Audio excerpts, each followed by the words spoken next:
come grocery shopping with me here at Lidl. Hey guys, let's buy some meat para naman sa mga grocery ko. Usually, pork, mince, and chicken yung mga binibili ko. Minsan, bumibili ako ng salmon para naman may fish tayo. Bakit wala yung favorite ko na creamy yogurt?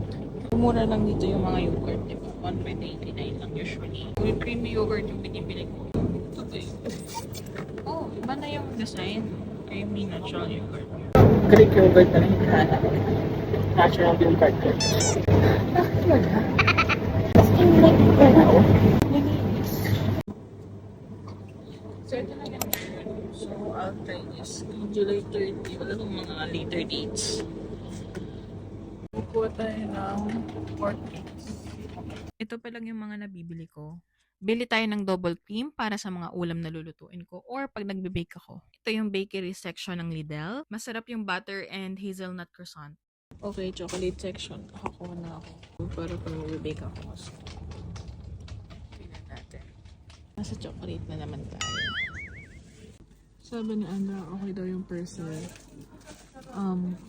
Ano ba yung sinasabi niya na ano? May code. Walang ibang nakalagay. Person lang. Pwede ba yun? May surf din. Gamit ko na yung surf eh.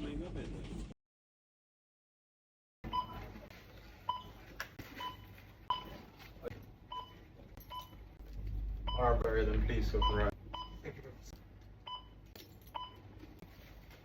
Yep. So, lagyan na natin to sa sasakyan. Aray ko.